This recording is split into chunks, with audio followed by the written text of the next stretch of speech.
มีดีวีได้งานไปถ่ายเอาป้าบอดเจ้าเอ้ยค่อยสะอ่อนบอดนะเฮิรนคนนี้นะเลี้ยงหมูจะโอ้ยต้มเสือกับห่ำซ้ำมันละตุยซ้ำมันละพี่เนาะสุดเคอโหยเลยดับแล้วได้วังหนึ่งมีดอกไม้อันเบียอันดอกเหลืองๆอันนั้นมาหุ้มเสือดับแล้วบอนี้มาฝุ่นขึ้นอีกนะในสัตว์ในอื่นยังวะอ้อมกินกระแซบพวกเจ้าแซบก็บดหวานอืมมันได้อันนี้เป็นสีมันได้พวกกระมุนะเขาคู่ส่วนมันกูคู่แล้วเนาะแล้วก็มาออกมาซื้อ3 โถน้ำซื้อแล้วก็ปั่นแล้วเนาะปั่นแล้วเอาไปปิ้งมาเนี่ยหมกห่างตองแล้วปิ้งมันจังหอมครับว่าพอหอมได้ก็ใส่ไข่มดแดงใส่กระดูกหมูใส่นางเค็มคือกันพวกเขากุมุพวกเหนือคนไปวิ่งเขาเห็นเขาเอาแล้วเขาถามเขาพวกเขาสุดต้ม3 ชิ้นนะต้มไปเพียงกระดอกเขาว่าต้มไปมันก็โอ้ยมันบ่แซ่บได้ปะ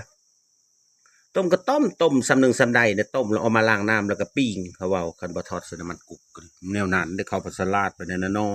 ไปโอเอเด้อเผากระหมูเขาสลัดเด้ออืมตีตั้มเกินไปเด้อเจ้าเอ้ยเขาก็ได้บทเรียนเขาก็เฮ็ดกินเท่านึงเขาสิต้มสะก้อนมันนี่ต้มแล้วจัง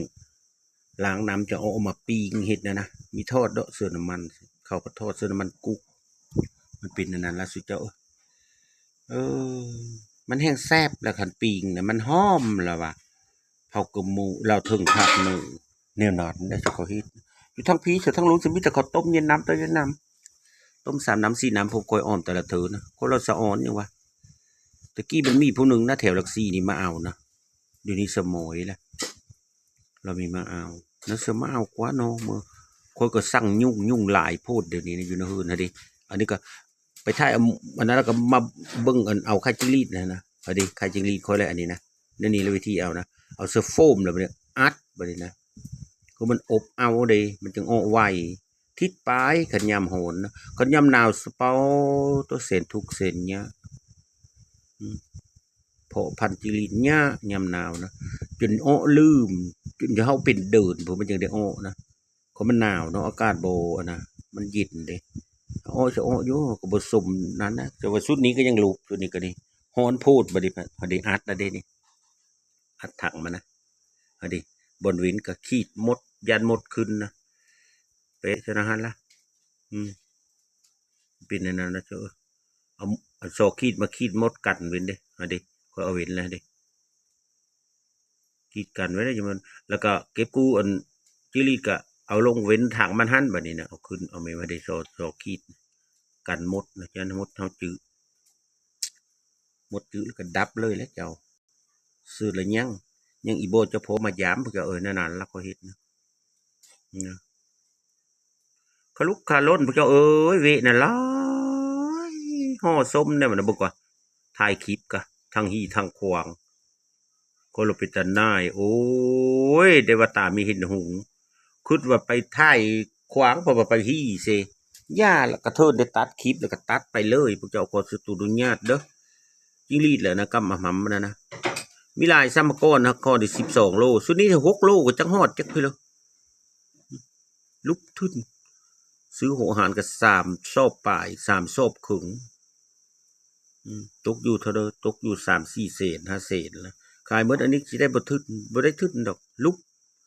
แน่นอนต้องลุกสุดนี้นะอ้อยุโอมาแล้วมันเห่อติดในทงยางมันปีมันตายเขามันโหนเลยเท่าเหลือเกินเนาะแต่คนก็ยังมีเยอะโลดแล้วจักเว้าไปเพื่อจิงลีดกระตูอ่อนๆอยู่เนาะสู้ยาแก้ไม่แบบนี้ชุดนี้เศร้าเมืองชุดนี้มันละลายเขาเลยเอาวินละวินนั่นนะเจ้าวินแล้วรีบโรยเลยแบบนี้นะนะมาคว้าเสื้อตองอีกมันสีห่อสมหัวนั่นเลยซะปีนปูปีนเปอยู่เลย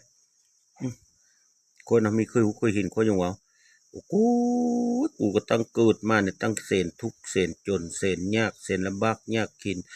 ก็ให้กำลังจือตัวเองอยู่ได้พวกเจ้าให้กำลังใจตัวเองอยู่ได้ยามันว่าโบล้ำโบโรยก็ยากโคเพ่งแต่ได้อยู่ได้กินแต่ละมื้อกินอิ่มนุ่งอุ่นละพ่อคืดแต่แนวนั้นขู่มือนี่นะไม่ได้คืดแนวอื่นเท่าละเยอะไปเลยซื้อกิน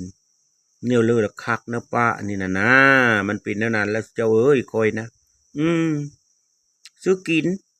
เฮ็ดแล้วก็แห้งเฮ็ดแห้งกินพ่อแม่เพิ่นเว้านั่นนะสู้มันทุแท้ๆนะ